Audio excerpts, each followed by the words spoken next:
Hello, how are you doing? I am nearing the end of reading groups of books that have been listed for a couple of different book prizes that I've been following of the Booker and the Wilbur Smith Adventure Writing Prize, and it's been wonderful reading these novels. But now I have more reading time to read some new books that I've been wanting to get to, and I have a big stack of them here because, it was my birthday recently, so I was kindly gifted books by a number of different people. Also, I took a trip to Ireland recently, and so couldn't resist doing some book shopping there, and publishers have kindly sent me a number of books. So I have a really giant stack here, which I want to discuss why I'm so interested in all of these different books. And I know I won't have time to read all of these books, or people comment sometimes that you surely can't have time to read all of the books that you haul. And no, I don't expect I will, but these are all books that I'm really interested in, and so I want to talk about how I'm excited about them. Also, I find it really useful when people comment and say, "Oh, I've read that book. It's amazing. You need to read it." And that helps me to prioritize what I should read. So I'm going to discuss all of these books. Also to say this video is very kindly sponsored by Serious Readers, who create excellent reading lights, and I'll talk more about them in a few minutes' time. Now, first off, yes, I did go to a number of different bookshops in Ireland, and of course, while I was there, I had to buy some new Irish literature. So I went to a really cute small bookshop called Books at One, and I bought a copy of Donal Ryan's new novel called Heart Be at Peace. And I've read a few books by him before. He writes in such a beautiful way and really brings to life the emotions of his characters. And this story follows a small community in Ireland that had experienced an economic downturn, but now things are changing and looking up. But the younger generation are resorting to a number of kind of methods to make money quickly, which the older generation questions. I think that's what this story is about. And I was excited to see in one of the bookshops I went to, there were photographs of a number of authors that had visited this bookshop, including Donald Ryan on the wall. So I'm really looking forward to starting this. My wonderful husband also gave me a copy of a biography about the extremely tumultuous relationship of Elizabeth Taylor and Richard Burton called Erotic Vagrancy by Roger Lewis. It's a very thick book because they had a long and a very complicated relationship of getting married and then breaking up and then getting married together again and making lots of different films together. I've seen a lot of their joint films, and Who's Afraid of Virginia Woolf is one of my favorite films of all time. I think it's absolutely brilliant, and I think they are fascinating, and so this sounds like such a great read to get stuck into, like in the winter months. Shy Creatures by Claire Chambers. This follows a woman in the 1960s in London who has been having an affair for a long time with a married man, and it's also about how they discover a man who has been living as a recluse with his mother, and who is a very talented artist. So it sounds like a very intriguing story, and I read Claire Chambers' novel Small Pleasures, which I massively enjoyed until the very end of the book, because it has a very controversial ending, and I know the ending ruined it for some readers like me, but then other readers love the ending. So it's a great book to talk about. So I'm keen to see how she executes this story and how it will end. And so I was gifted by my mother-in-law this beautiful signed Waterstone special edition, which has these gorgeous sprayed edges on the sides of the pages. Isn't that beautiful? A really lovely book. This Fertile Earth by Ruthvika Rao. This is a novel set in India, beginning in the 1950s, and then it moves later into the 1970s during a politically tumultuous time in the country, and it follows the children of two people on sort of opposite sides of the economic spectrum, of daughters of a very very privileged family and the sons of a economically deprived family, and how they forge a connection with each other early on in their lives, and they embark on a journey which leads into tragedy, and then it follows them many years later as they meet up again and are reckoning with the past, but also what is going on in their country. And so this has been a much talked about novel that I think sounds so intriguing. Also, the author Aubrey Lescure, who wrote the fantastic novel River East, River West that I loved, says of this book that it's an achingly beautiful book, deeply layered, drenched with desire and daring, and at times explosive acts of devastation and tenderness. As I mentioned in the beginning, this video is very kindly sponsored by Serious Readers, who create high-quality indoor reading lights like this. This is my high-definition light from them, which I use on almost a daily basis and have been doing for a really long time. I've never had any issues with it, and it is such a pleasure to read under because Serious Readers uses what they call daylight wavelength technology, which replicates the daylight spectrum as close as technically possible. And this means it's like reading under a pool of natural sunlight, and it just illuminates the pages of my books so well. Most recently, I've been reading Creation Lake by Rachel Kushner, my current book club choice, using this lamp. And it's especially good at this time of year when it's starting to get darker, so it's more important to have better reading lights. So if you're interested in getting a new reading light, I'd really recommend Serious Readers. I'll put a link in the description below so you can check them out and find out more about their lights. And if you decide to buy one, be sure to enter the offer code ERIC24 when you're checking out, because this will save you £100 on a high definition light and give you free shipping within the UK. And now, back to the books. The Mighty Red by Louise Erdrich. This novel takes place in a community in North Dakota and involves a love triangle of a man named Gary who's desperate to marry a woman named Kismet, but Kismet has been having an affair for a long time with a man named Hugo who is determined to win her back for himself. So it follows this dramatic romantic story while also examining life in the community, and I'm really eager to read this, although I've found Louise Erdrich's fiction to always be like a bit of a mixed reading experience. Like her most recent novel, The Sentence, I really enjoyed it, but I didn't fully love it, and so yeah, she's really interesting in writing characters and what she does with language and exploring Native American communities. So yeah, I love reading her books, but yeah, I've never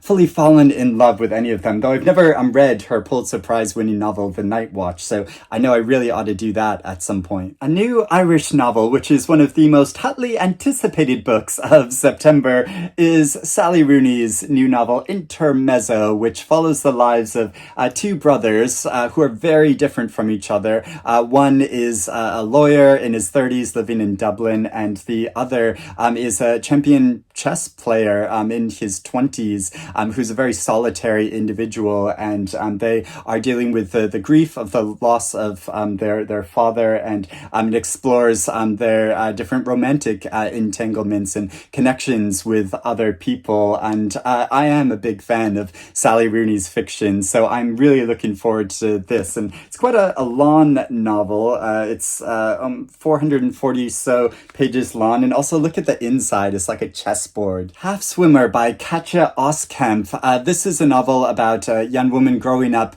in the 1980s in East Germany, and her father is an officer for the German Democratic Republic, but as we all know, things politically changed massively in East Germany throughout the 1980s. So she's raised with one set of beliefs, but then as things change, she has to adjust her sensibility utopian way of living. So having read Kairos, the novel that won the International Booker Prize earlier this year, which is set during a similar time, I'll be interested to read a different point of view about life in East Germany during that period. A Scarab Where a Heart Should Be by Marieke Bigg. And this novel follows a very unique individual who she believes that she is perfectly sane and sensible, but other people see her as volatile and weird and obsessive.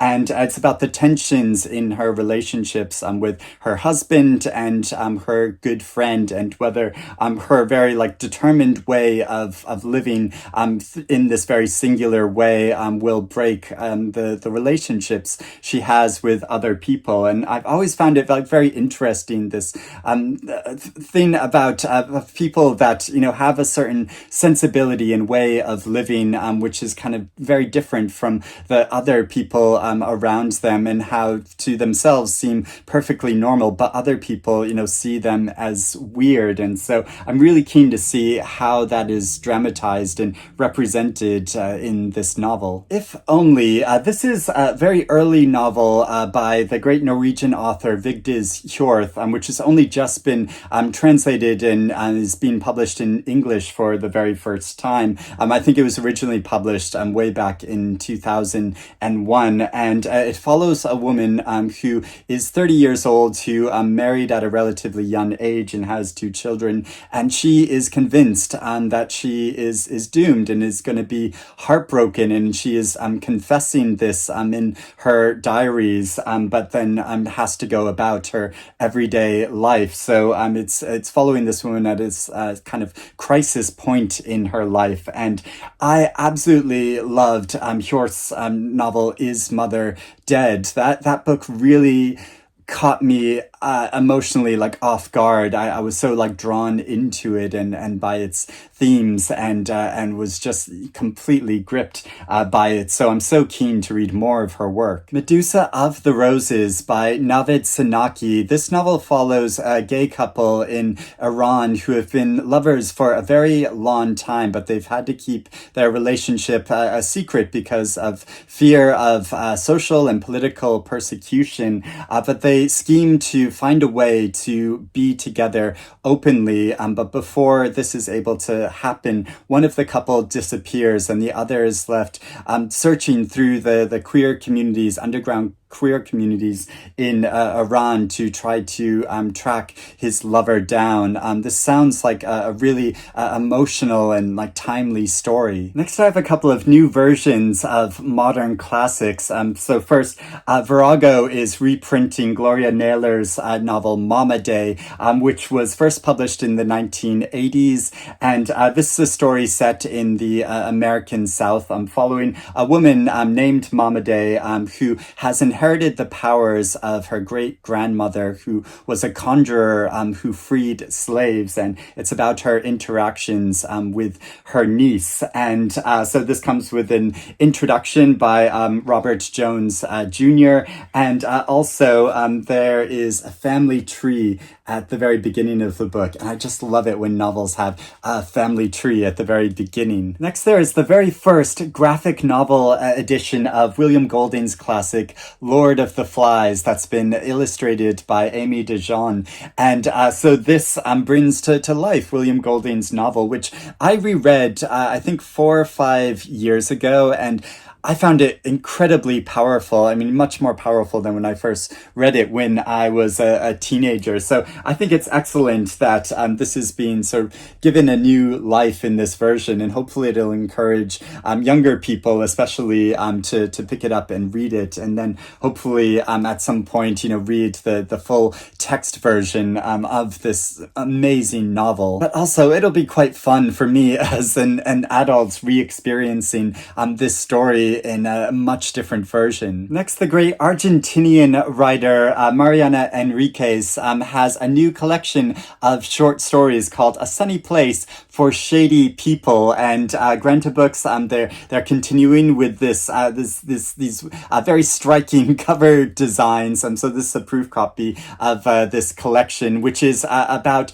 ordinary people who have encounters which are horrific and surreal and quite wild, but also deal with a lot of real world issues. So a very striking modern writer, and also so they sent me this advanced copy of the book, as well as this cap which says Shady Person. So this is really fun, and I'm gonna have to wear this at a next Pride event that I go to. A Kid from Marlboro Road by Edward Burns. This is a novel about a 12-year-old boy in the 1970s in New York, and who's part of a large Irish Catholic family, and about how he's an aspiring writer, and he observes the very charismatic personalities of his many different family members and the stories they tell about their family life and early days in New York. And I'm sure it's based on the author's own experience, because at the very end of the book there is a section of family photos of different people from his own family. From 1970s New York to 1980s New Jersey in the novel Dendrites by Kallia Papadaki, which follows a Greek-American family who adopts a girl, and the consequences and the way this shifts the dynamics of their family life. Now, I'm really curious that even though this is set in America, it was originally written in Greek, and it was translated by Karen Emmerich. So it's really interesting that it wasn't actually written in English, but in Greek. Next, I have a number of memoirs and also a biography. So first there is Bone Black by the late, great Bell Hooks, who died a few years ago and who was a poet and activist. And this is a book about her recollections of her girlhood growing up in the American South, and the challenges that she faced and how she found solace and power in literature and the written word. Then there is Andre Aciman's memoir called My Roman Year, how when he was 13 years old in the 1960s, he moved with his mother and younger brother from Alexandria to Rome for them to start a new life for themselves there, and the very challenging period of that time. Citizen Poet by Eavan Boland. This is a collection of essays by the late Irish author who died in 2020, and who wrote a number of prose and poetry, but also lots of essay about Irish culture and literature. And this also includes part of a memoir that the author was writing when she died. Shamefully, I've never read her before, but I think this will be interesting to browse through and read some of these essays to get a sense of her work and sensibility. Then I have a new biography of the great post-impressionist artist Paul Gauguin by Sue Prideaux called Wild Thing. And this uses new research to look into Gauguin's life, especially his economic hardships and struggles throughout his life, and how he ultimately ended up as an artist working in Polynesia, creating these fantastic artworks. And I remember when I was living in Boston for a time, I would go to the Modern Art Museum there, and they have one of his giant pieces called Where Are We Going? What Are We? And no, where do we come from? What are we? And where are we going? That's the order of it. And it's this huge painting that is so masterful and really meditative and beautiful. And so I would just sit in front of that for ages and ages at a time. And I've always been really curious about his life, so I'm eager to learn more about it. And finally, just for fun, I've been sent a copy of Richard Osman's the very first book in a new series of detective stories that he's writing. And this is called We Solve Murder. murders. And so I really enjoyed his novel Thursday Murder Club, and he's written a number of books in that series, but this is a brand new series about a man who's retired, but still every once in a while does some investigative work and is drawn into investigating a case when his daughter-in-law gets caught up in this scandal. And so together they need to try to solve this crime, but also they are in danger. And he writes in a really engaging and fun way. So I think this will be a great book to dive into in the autumn. So those are all of the new books that I want to talk about. And I would love to know if you've read any of these books or if you're interested in reading any of them now. Please let me know about that in the comments below. I would love to hear about that, or any new books that you have received recently that you're really eager to read. Looking forward to hearing all of that and discussing all of that and reading now that I'm getting out of reading some book prize seasons. So I will speak to you again soon. Bye-bye.